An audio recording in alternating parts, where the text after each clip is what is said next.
أنا أحمد إسماعيل، مهندس بترول، والد أنس أحمد في فريق 2013. أنس بقى له 4 سنين هنا في أكاديمية المصري. الحقيقة إن أكاديمية مختلفة، يعني مش لعب كورة بس صراحة. يعني الكابتن رضا والفريق اللي موجود بيحاولوا يطوروا اللعيبة على مستوى الرياضة والمستوى الاجتماعي والأخلاقي والسلوكي وكل حاجة.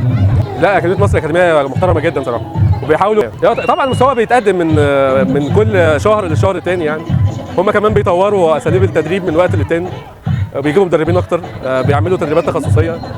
يعني اكاديميه متميزه واكاديميه ناجحه، وبتمنى لها التوفيق، ودايما يا رب كده نشوفكم في احسن حال. يوم رائع، ونظام كمان في التوزيع، والولاد ما شاء الله داخلين عارفين رايحين فين وجايين منين، ومدربينهم ما شاء الله عليهم مدربين الاكاديميه من المدربين المتميزين برضو. وما انساش بقى كابتن رضا، حد جميل وحد محترم وحد راقي وحد فاهم وحد متخصص، وده يمكن من اهم اسباب نجاح المنظومه كامله.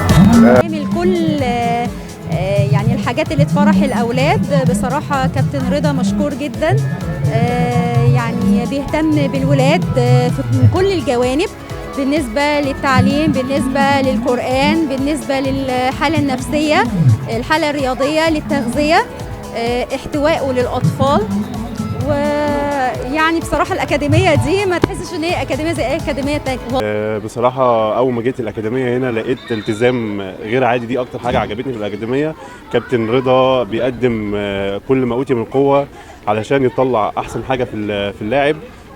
بصراحه ياسين حاسس في خلال ال3-4 شهور اللي فاتوا دولت في تقدم كبير جدا في لياقته البدنيه، في حركته بالكوره، كل الحاجات دي فعلا حسيت بيها.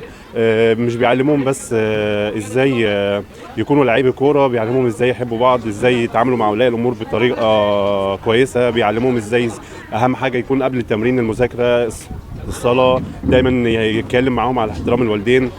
بصراحه اكاديميه حاسس انها متكامله جدا.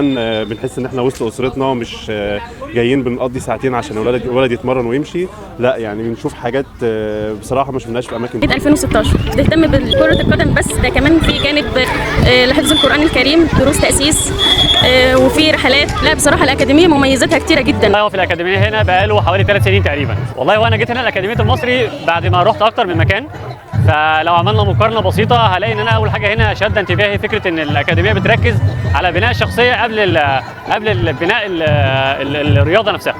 فبالتالي انا حاسس بالاحساس دوت ناحيتي. الولد بيتطور سواء من الناحيه الاخلاقيه، من الناحيه العلميه، لان الكابتن رضا الله يكرمه بيحاول يركز معاهم على الحاجات دي بشكل كبير. وطبعا الاساس بتاع الاكاديميه اللي هو الناحيه الرياضيه. بصراحه يعني ربنا يجازيهم خير كل القائمين فيها، على راسهم طبعا الكابتن رضا. هم مجتهدين، بيحاولوا فعلا بكل المتاح يقدموا احسن جوده واحسن حاجه، بيتعاملوا مع الاولاد كانهم فعلا اولادهم. في الانترنت والله انا حسيت انه يعني فيه اهتمام للاطفال، وما شاء الله عليه المدربين والكابتن رضا. معالج بالفن التشكيلي، تخصص نادر شويه، خاص بالاطفال والكبار، بالدعم النفسي، اسمه معاذ 2015.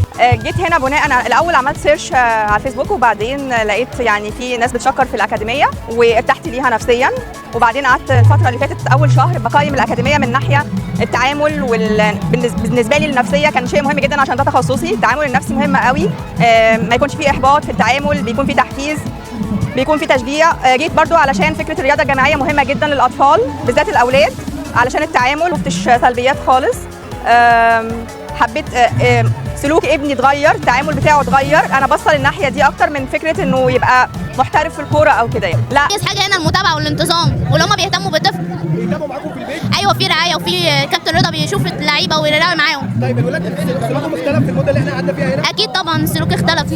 اول مره مع كابتن رضا واحسن حاجه. عايزه اقول لك كل العيله بتاعتنا بيقولوا ان في تحسن مع الولاد سلوكيا وتدريب ونفسيا وكل حاجه. خرمه مع كابتن عاطف بقاله 2 سنين معايا. لا اتقدم كتير اخلاقيا وعلميا، وبقى يتكلم في الكوره كتير، وحسيت ان في نضج يعني اكبر من سنه. احلى احساس طبعا، احساس جميل جدا. انا كنت مبسوطه جدا، وربنا يوفقها يا رب، واشوف على طول في احسن حال ان شاء الله. لا هو صراحه ما شاء الله عليهم، اكاديميه جميله جدا. انا كنت الاول مشتركه في اكاديميه تانية، بس هو اختار يعني الاكاديميه ديت فيها تقدم وفيها تكريم وفيها امتياز وفيها حاجات جميله. لنا خبره كبيره يعني حوالي 3 شهور. 3 شهور.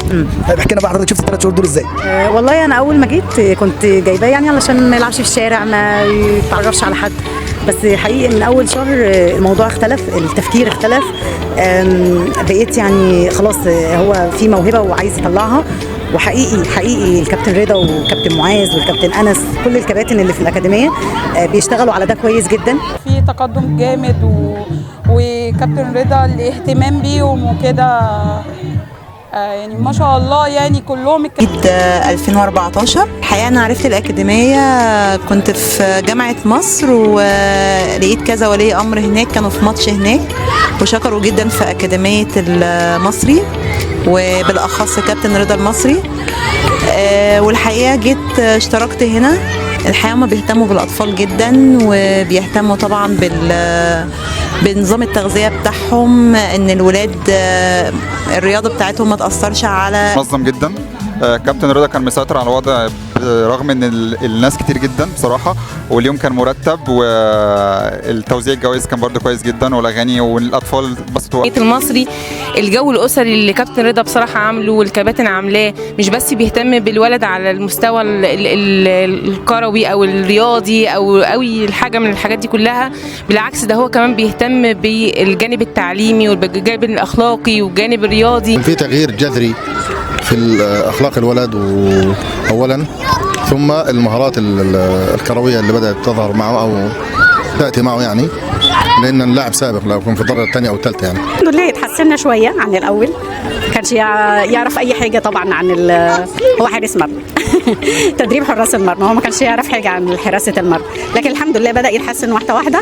والاكاديميه هنا الميزه ان الكابتن رضا بيهتم دايما بتغذيه الاطفال، وبيتكلم دايما معاهم على التغذيه، بيتكلم معاهم على الالتزام في الصلاه.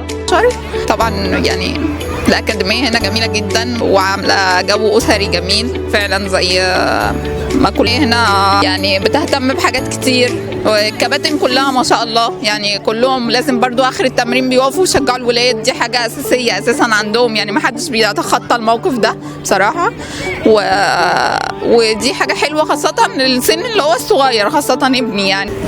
لكن من وقت ما بدأنا في أكاديمية المصري بفضل الله لا في فرق كبير جدا.